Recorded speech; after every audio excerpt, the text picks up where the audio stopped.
Welcome to Overcoming Distractions. This is the place where adults, entrepreneurs, and busy professionals who might be a little distracted grab knowledge, inspiration, and encouragement to get focused, overcome obstacles, and thrive in business and in life. If you are an adult with ADHD, you are in the right place. But don't worry, because all types of brains are welcome.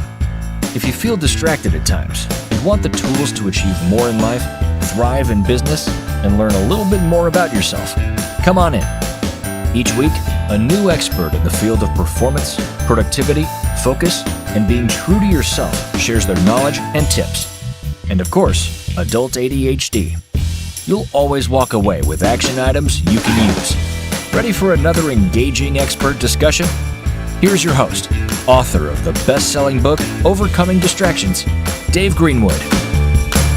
All right, welcome back to Overcoming Distractions, and I am really excited about this podcast, and I know you're going to be too once we dig in. If you've listened to the podcast at all, you know that not all of these episodes are about ADHD, and this is one of them. We barely mention ADHD, and I have as a guest this week championship boxer Alicia Doyle.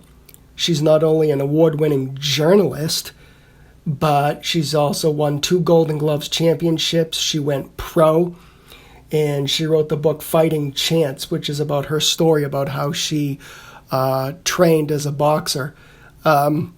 Interesting, she was known as the Disaster Diva, which should give you an indication of what we're going to talk about. She was a pretty tough competitor in the ring and in the gym. So, but this episode is more about crushing your goals, crushing your training, crushing your good habits and making good habits, and how to find focus. And we're going to do that through the world of boxing and Alicia's journey. So, and then she's going to give us her tips for achieving what you want in life and business, because she certainly achieved her goals.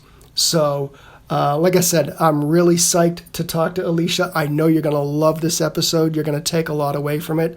Again, whether you have ADHD or not, you're just distracted in business. I think you're going to learn how to crush your goals in this one.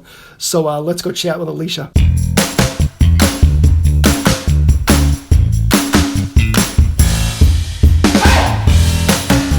All right, we are back with Golden Gloves champion and professional boxer and journalist Alicia Doyle. So welcome, Alicia.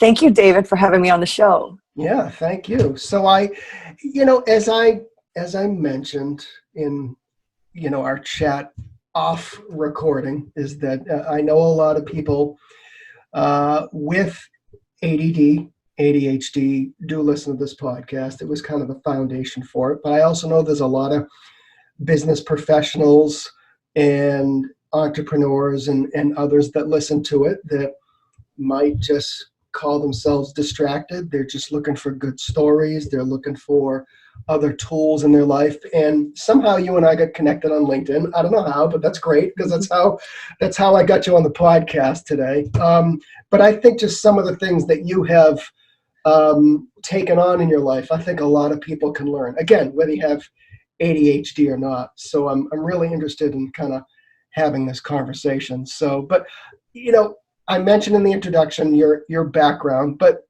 tell everybody how you first decided or was assigned, because I know you're a journalist. How did you decide to do this profile of boxing?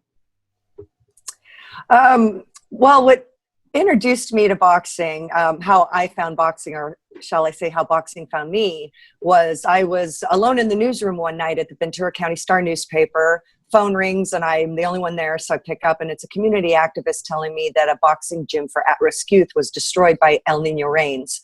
This was back in the 1990s. And as soon as she said boxing, I turned off and I said, I'll pass this on to a sports reporter. And she said, no, you're not understanding what the story is. She said, this is a boxing gym for at-risk youth. These are kids with some serious challenges. The boxing gym is the one place where they're provided a safe haven to train alongside champions as long as they do their homework and stay clean and sober. And now they have nowhere to go. So that pulled at my heart a bit, these at-risk youths that had nowhere to go. So I went and I reported the story. I met the man in charge. His name is Robert Ortiz, and he turned out to be one of the nicest people I've ever met in my life. So meeting him and seeing the kindness of his heart, I kept on going back to this gym to report on the story. So he ended up reopening in another spot of town, and I delved in deeper and interviewed the coaches and the trainers, and more importantly, the children, the kids, the youths. And as a result of that, that's what opened my heart to this beautiful sport of boxing. But I didn't start competing until later. Wow. So you had, shall I say, no interest in boxing or any type of competitive sport like that until this? Yes. And I must say, and this is all in the book, but before I fell in love with boxing, I used to view the sport as the dark side. I didn't understand the beauty and the depth of this sport and how it can change a person from the inside out. And for me, it was my salvation. Wow. So you're writing about boxing, you're doing all these incredible stories, not only about the sport, but about obviously the people that the organization served. And then you decide you're going to take a crack at this yourself. So the first day you walked into the gym to begin training, what was kind of going through your head? Well, a series of events led up to me going into the gym that day to hit the heavy bag for the first time. Robert Ortiz, the owner of this gym, was always encouraging me to take an aerobic boxing class, and I never took him up on it. And what led me in there that day was I went through a very volatile breakup, and this is all in the book, where it turned violent. I was hit in the face more than once. And after that, needless to say, I was pretty mad. I just wanted to hit something over and over again. I was very ashamed. I was embarrassed. I allowed this to happen to me. I just had a lot of rage that I had to get out. So I went into Kid Gloves to take that aerobic boxing class. I didn't know what to expect. It was just aerobic boxing, no contact. You're hitting a bag for an hour. And after I hit that heavy bag for an hour, I felt better. So I thought, okay, there's something to this. And maybe it was just that it was so exhausting that I didn't have room in my head for any of those negative thoughts at that moment. So because of that respite, I kept going back. And before I knew it, I was taking 3 aerobic boxing classes in a row, 6 days a week. And soon enough, it wasn't enough. So at that point, I started watching the boxers, the competitors, these amateur and professional men, watching them train. And so I just started doing my own thing on the sidelines because I wanted something even more intense and harder. And at that point, other coaches from other boxing gyms started to notice me being the only female in that gym who trained as hard as I did. And that's when I was approached to box competitively. I was told that not a whole lot of women in America were boxing at the time. This was in the 1990s. There were only about 400 of us. I was part of a bigger movement of female athletes, and to be viewed as athletes, as equals in this male-dominated sport. Wow. So the anger because I think probably a lot of people, entrepreneurs, people in business, they do get angry a lot. I mean, running a business is tough. Growing a business is tough. Even if you're in a high demand job and, you're an attorney or what have you, you probably get angry sometimes. But so you mentioned a little bit, but did it do well to calm your anger down, or did it help you deal with it, or both? How did it how did boxing and training, I guess more specifically, help you with anger? Oh, I love that question, because that for me was the most profound change I saw occurring in myself. And I tried my best to articulate in the book just how boxing and the training alone, and the competition, but just the training alone, there's something about it, perhaps because it's so intense. If people out there have seen Rocky, see these montage training scenes, that is what it's like. And when I was in those training moments doing these things that were just physically so difficult, I was forced to be in that present moment because I had no room for anything else. Even while sparring, you have to be in the present moment 100%, because if you're not, you could get hurt. While training, the same thing. I would train like I fought. I was always taught, you train like you fight. So I don't know if it was the intensity or the adrenaline, but yes, it did calm me down. It offered a respite for the anger. It didn't diminish it. It didn't make it go away. And there was a period of time when I thought I found the cure for my anger and my rage, my depression, my insecurity. I thought I found a cure through boxing. It was never a cure, but what it did was it taught me that I could handle my emotions better. So now when my anger does bubble up or I'm triggered from thoughts of the past, I just, and even now, because I retired from boxing 20 years ago, but even now the skills I learned in boxing do help me manage my emotions now. There's something about it that is transcendent physically. Perhaps it's just being able to do these physical feats. It maybe changes your brain. I'm not really sure how that works, but yes, it definitely helped calm my anger and rage. Yeah. I mean, how else did it make you feel? Because you're right. I mean, there's some I guess I'd call it some chemicals going on there as well. You know, like in the again, you know, in the ADD world, our friend is dopamine. Okay, so, I know, right? You know, and used appropriately. So if I'm sitting there waiting for 50 people to like my photo on Instagram, my opinion is that is a bad use or a bad craving of dopamine. Okay. But when we can move and get out and get away from our desk and find something that not only we're good at, makes us feel good, and that can actually get the mind and body kind of working together. Again, I think that's good dopamine. But you know, kind of how else did it make you feel? Oh, that's great about the dopamine. I love that analogy. And of course, while I was training and competing, I was clean and sober. There was nothing, there's no wine, no medical marijuana, nothing going on. So that, because I just needed to be in tip-top physical shape. Also, we get tested for that sort of thing.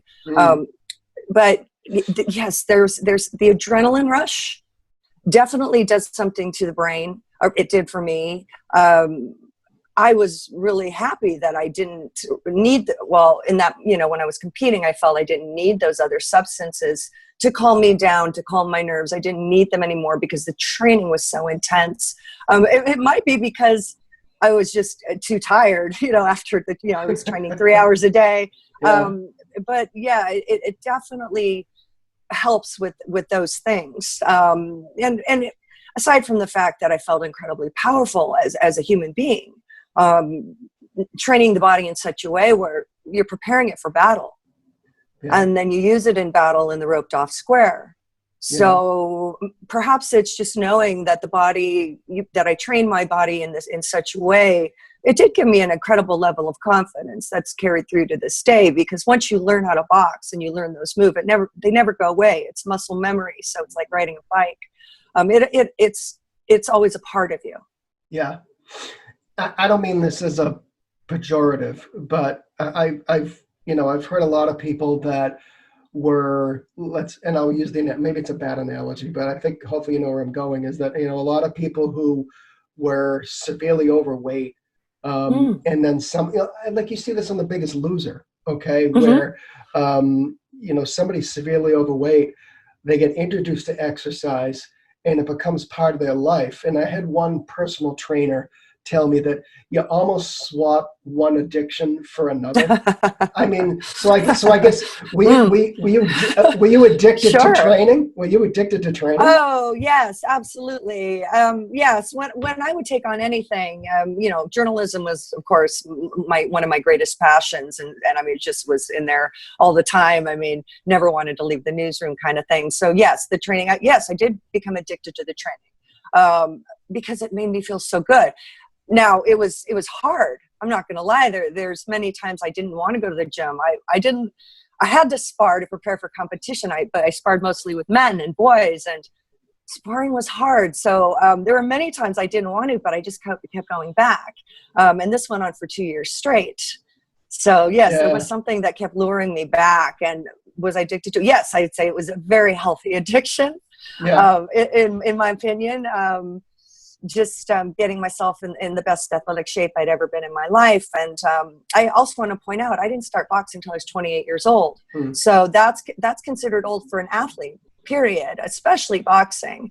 So, and because there were so few women or girls in America competing at the time, most of my competitors were children. Well, they're teenagers. They were young, a decade younger than me or more.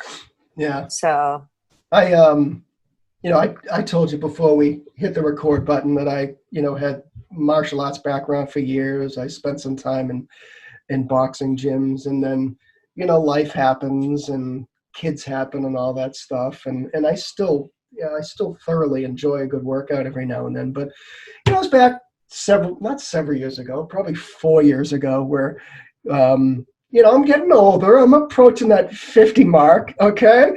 And, things are starting to get a little flabby, okay? I'm not going to lie.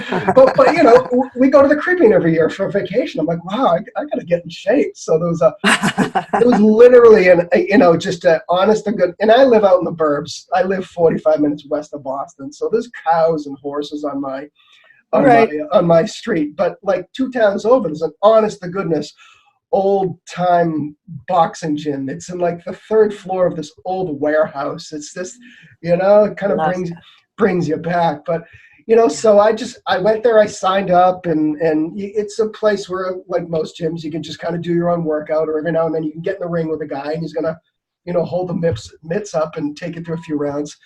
And I got to tell you, the first time I got in the ring to have somebody, hold the mitts up and you're right, the muscle memory was back, but my lungs I know were just killing me. But and I felt like crap. But after that, I felt really good. I mean, I felt younger. So Well, and I love that the sport of boxing, you've got guys that are in their 50s competing. It doesn't discriminate against age. So you could have boxers in there that have a huge age difference between them. But it's all about athletics and skill and artistry. So that's another thing I love about the sport. You're never too old to do it.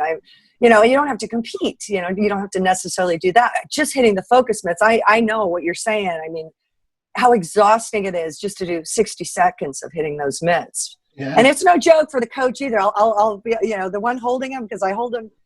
That's gnarly for us too. So it's a great workout for us too. But I think the boxing workout is one of the best workouts on the planet. And you don't necessarily need a boxing gym to do it. There are things you can do in your home. You can shadow box at home. There's a lot of things that you can incorporate, especially now when we're in lockdown.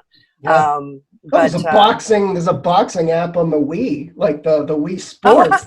That's so cool, right? Yeah, so that's cool. But you're right. You can go through the motions. So yeah, sure.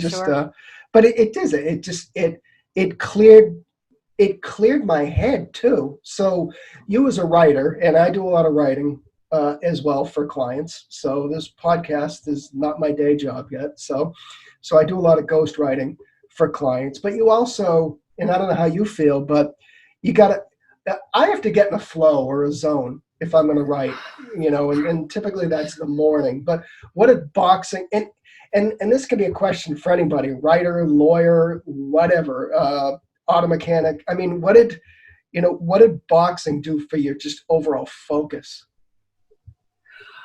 It did translate. It certainly translated because, when you're boxing, like you said, you have to focus. They're called focus mitts for a reason.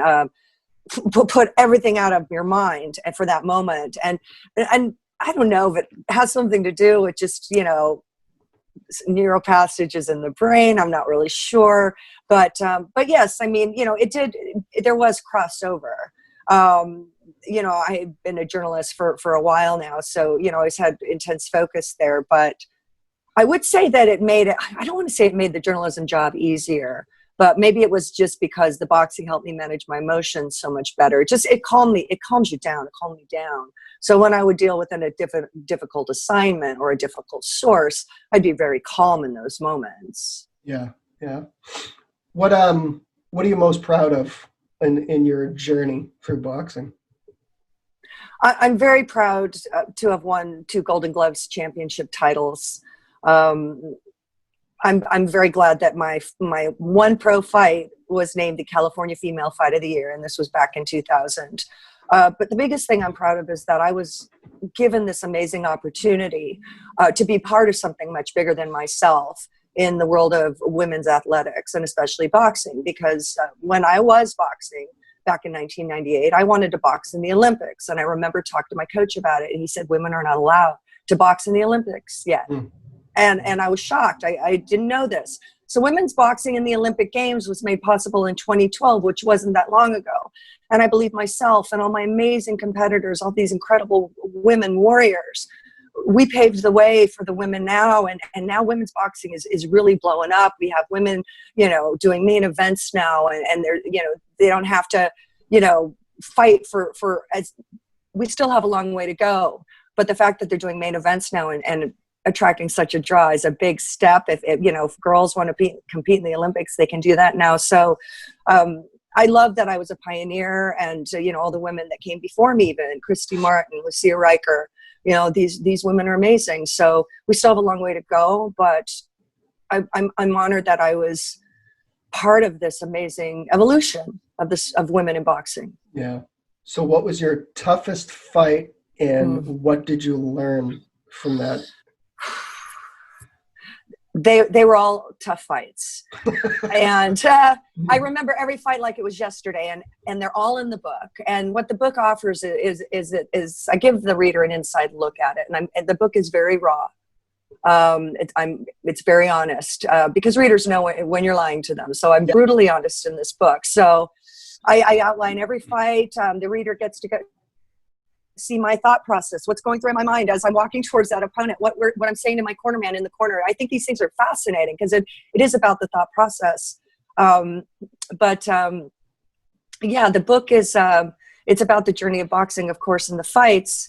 The toughest fight, I mean, I'd have to say my pro fight, of course, my pro fight, because in a pro fight, you're not wearing safety headgear. You're wearing tiny 8-ounce gloves, which is basically like getting punched in the face with a closed fist. Sure. That fight was hard. There was no way for me to train for it, like to prepare for the pain factor involved, because even while sparring with men, you're still wearing safety headgear and 14-ounce gloves. So I didn't know how hard that fight would be or how much it would hurt until I got punched in that match during round 1. The first punch, the first blow, I wanted to quit, because there's no way to prepare for it. But I held my ground. It was hard. It was 4 rounds, 4 2-minute rounds. My competitor was an incredible warrior, Alicia Valencia. I have reconnected with her since my book came out.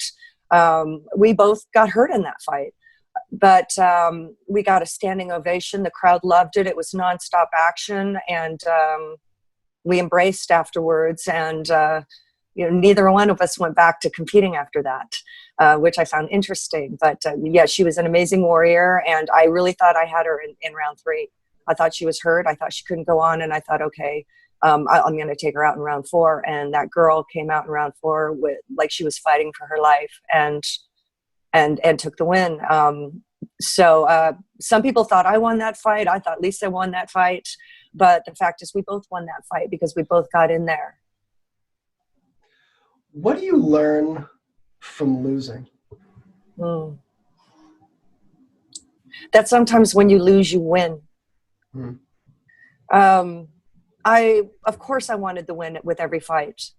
And in a sport of boxing, if it's, a lot of my fights were, publicized, and then the results of the fights were publicized. And, the reporter might say, or a writer might say, Alicia Doyle lost by TKO, and, readers might assume I got knocked out. Myself knowing the truth that, that's not what happened. There's a lot of, corruption in boxing, but I had to let go of my desire for that W.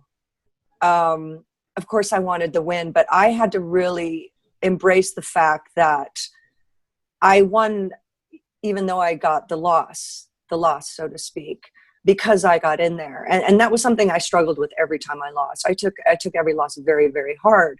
And when I did, my coaches and my trainers and my sparring partners who had lost fights too, and would just, tell me, look, you're a winner because you got in there. Not many people have the courage to step into that square, men or women. So the fact that you even went through the battle is remarkable. But it took me a long time to accept that. I was pretty hard on myself when I lost a fight. But I guess it just taught me that, sometimes when you lose, you win. And it taught me the, vulnerability. You're very vulnerable when you lose. And I think vulnerability is a beautiful thing. I talk about that in my book. I believe vulnerability is the one thing that all human beings share. And if we don't share that vulnerability with each other, we can lack very important connections. Yeah, no, that's an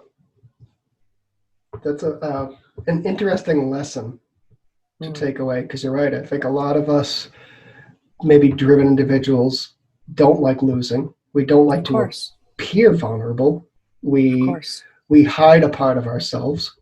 And I think the part also is you mentioned it a couple minutes ago, is just, you lost a fight, but you gave your opponent a hug, after, which doesn't always happen in business.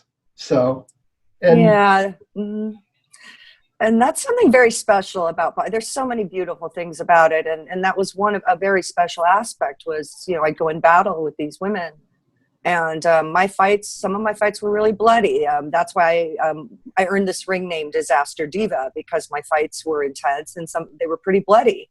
So yes. And then afterward, that final bell would ring, and my opponent and I would embrace. It was just so powerful. Because there was just like this common respect we had with each other as athletes. Yeah. And I think more people, if you're listening to this and you are in a business setting, I think that's a hard lesson, but one that I think you need to chew on. I'm in a networking group, and it's a national networking organization. What's different about this organization is in your, we'll call it home group, you can have 4 or 5 CPAs, or 4 or 5 lawyers, or 4 or 5 commercial real estate brokers. But what you learn is that they all get along and actually do business together. They don't they don't compete. They all do something a little different. And I think that's interesting. You say that, is that, you can get along in the same ring, so to speak, Yeah. So I always love to give people tools that they can just think about. They finish listening to the podcast and they go, that's a great thing that Alicia said about, X, Y, and Z. So in terms of training, boxing, meeting goals, winning, losing, would you say that you actually set goals, or that you were more consistent in your habits and training and therefore achieve goals by doing so? And the question kind of comes from Atomic Habits from James Clear, where he's not a big goal setter in the book, but it's more of, if you change little things and you're consistent, you will ultimately meet your goals. So how did you approach your training and boxing? Was it goal setting, or was it, I'll call it, tiny habits? It was absolutely both. Because when I went into boxing and decided to compete, I wanted to be a champion. I set the bar really high. I thought, if I'm not going to get involved in this incredibly dangerous sport, and at which, you can die in the ring. It doesn't happen often, but you can, or you can have permanent injury. I said to myself, I'm not going to box unless I'm a champion. I wanted to be a champion. That was very important to me. And what did that translate to in terms of training? It meant training 3 hours a day, 6 days a week. because the sport is incredibly dangerous. I knew this going in. I absolutely knew and understood what I was walking into was a world of hurt. It was very dangerous. And because of that, that's why I trained so hard. Because I knew the training. You train like you fight. So I would train like I was fighting. And I also knew that my competitors were younger than I was. So they had youth on their side. So that's another reason why I trained twice as hard. I knew that I was training twice as hard as these girls because I was crazy. I mean, to be in there, 3 hours, the gym 3 hours a day. And I was doing this simultaneously while working as a journalist. Yeah. So, there was a lot going on, but yes, absolutely. I set goals and I did win 2 Golden Gloves championship titles. And I'm very proud of that. They were both very hard fights. So it did work, but yes, the consistency is absolutely important, especially if it's sport like that, but that can translate to anything. Yes, if you put in the work, we call it practice. So training, practice. You practice. Just keep practicing. You keep practicing. You will perfect whatever it is you're working on. You will. And I also did quite a bit of visualization. I would visualize myself winning a fight. I would visualize myself being calm in the ring. I would even visualize myself training. Mm. But yes, I, picture myself with the win, picture myself with my arm being raised. So that was an important component as well. And staying positive, keeping my mindset straight. And that was hard because I was always scared before every fight. So it was important to me that I surrounded myself only with people that were positive and supported what I was doing. And this is in the book, but, I have, a brother. And of course, my brother didn't want his little sister fighting. He didn't like it. And he loves me. So, but he would say stuff to me like, you're going to get killed. You're too small. You're going to lose, like things like this. And I know he was looking out for me, but for a time, I had to just disconnect with him because I was preparing for fights and preparing for battle. And I couldn't have somebody in my head saying, you're going to get killed in there, because I couldn't step into that ring. And I believe the ring is a metaphor for life, but I couldn't step into that ring full of fear with this idea that I was going to get killed, because I believed that on some level that might manifest. So I would just go. So you're saying you had to kind of shut certain messages out, correct? I did. And my brother being so close to him, of course, his word is important to me. But yeah, I did have to cut out, some negative influences. Absolutely. Because there was no room for it, especially in a sport like boxing. Yeah. Yeah. So for the folks that have ADHD listening, we were always, at least, and I think it goes on to this day. I've pretty much told you how old I am and where the time frame I grew up. But when I grew up, we always got the bad report cards, and people always told us to try harder, and and I know sometimes that doesn't always work, and that translates quite honestly into bad days. We have bad days at school, bad days in business, what have you. So, how did you deal with a bad day training?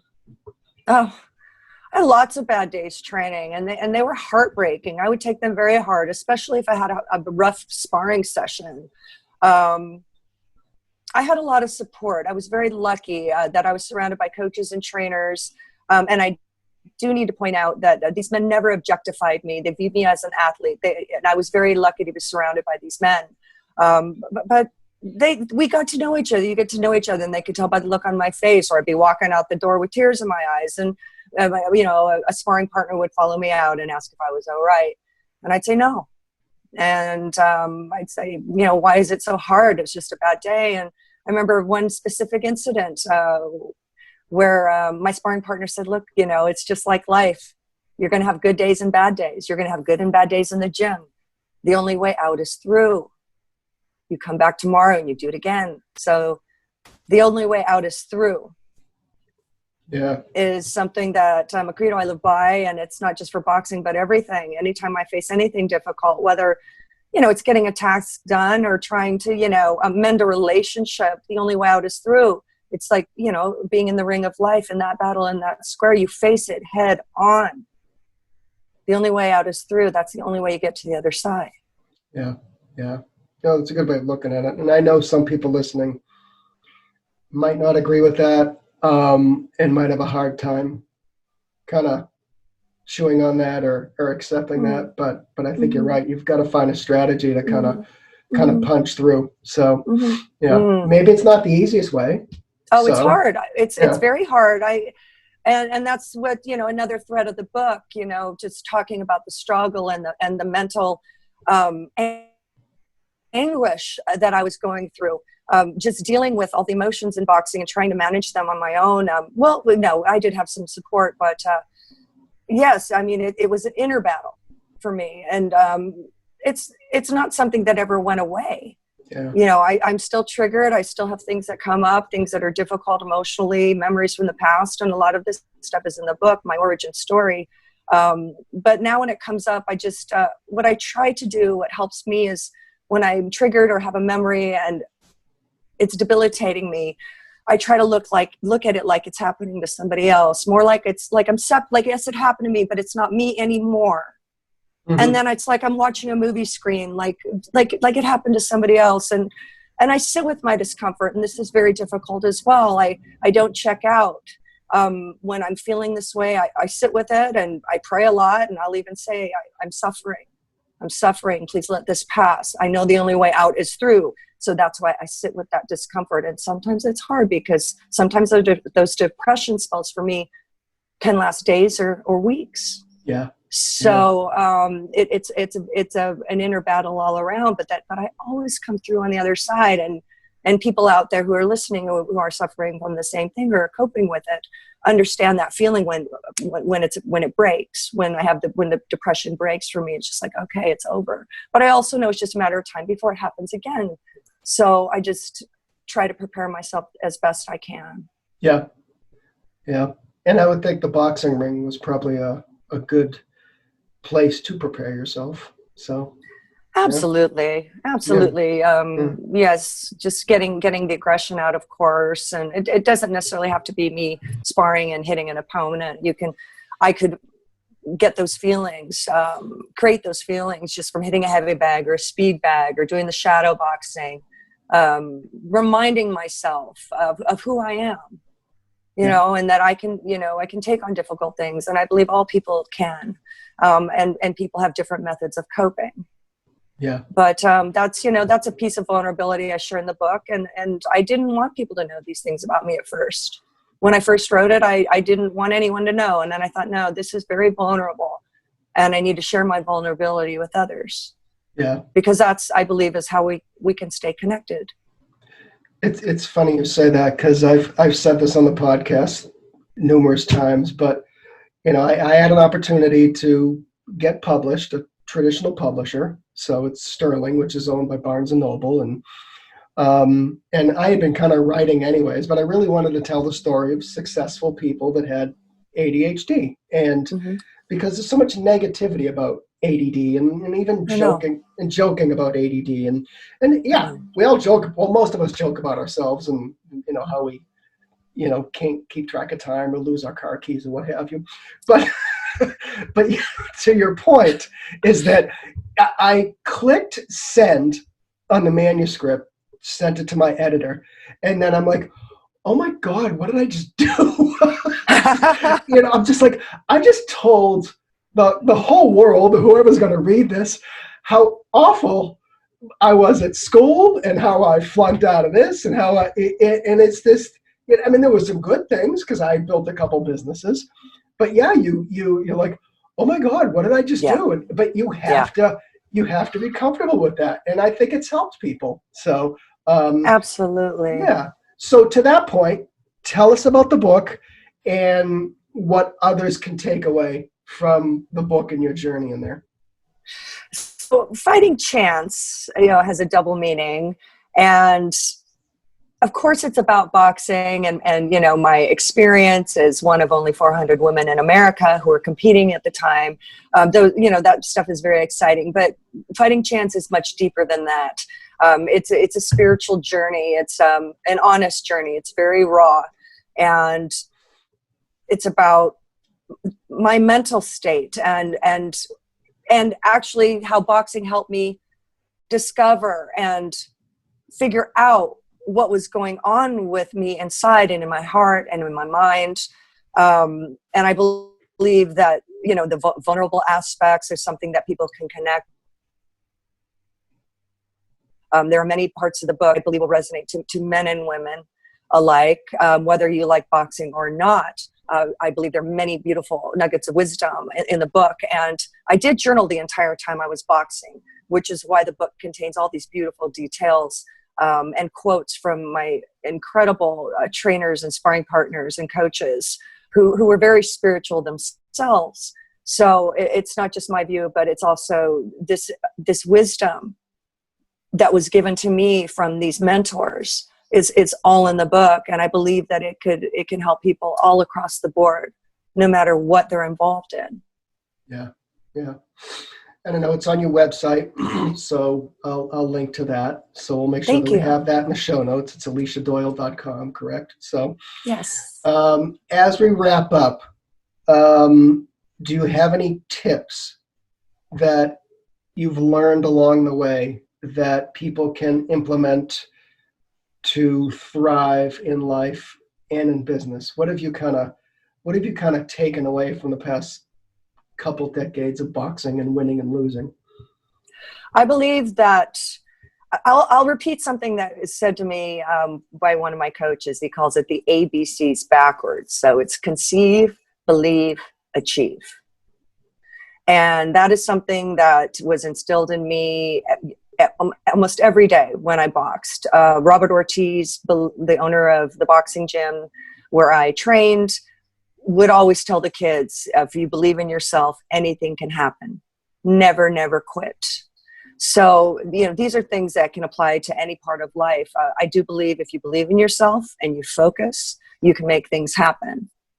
I'm not going to say it's always going to be easy, but I think even those challenging parts make the journey so beautiful, because then you get through those challenging parts and you come through on the other side, and it instills a confidence in you that remains forever. So yes, I believe with hard work and focus and just, keep moving forward, any goal is possible. Yeah. And believing in yourself, because there's no way you could have achieved that without believing in yourself. Yes, and I was surrounded by people who believed in me as well. I believe that's important too, to have just a good team surrounding you. And it could just be one person, but somebody who's going to be in your corner, who's going to cheer you on, who's going to be there for you when you do have those bad days. Because I believe a support system is very important, a positive support system, and staying away from negative influences helped me tremendously too. Yeah. I think that's a great way to wrap it up. So it's Alicia Doyle, aliciadoyle.com, author of Fighting Chance. I haven't picked it up yet. I did skim through it on Amazon, but I'm going to pick it up because you've now made sure that I need to read it. So, well, David, I actually would love to send you an autograph copy for doing this. I'd love it. Okay. So, Okay. I'll sign it for you. Okay. So I'll get your address and everything later. Awesome. Cool. All right, Alicia. Well, thank you. I know people are gonna truly love this discussion. And like I said, we talk about ADD a lot and what have you, but I like to say I choose my guests carefully, because I don't just want to sit here and talk about whatever for an hour. I want to make sure somebody walks away and can put something into action in their lives. And I think you've helped everybody do that. So thank you. Well, and thank you for all the work you're doing. And your book is amazing, and for being so vulnerable in your book. And that's why it's doing so well, is because you're honest with people and you're vulnerable, and that connects with people. Yeah. So thank you. And I'm a horrible liar, so. So, all right, Alicia, thank you. Thank you, David. That's a wrap, everybody. Thanks so much for hanging out with us and hanging out to the end of the podcast. I hope you've been able to take away something from our expert guest that you can implement in your life and your business.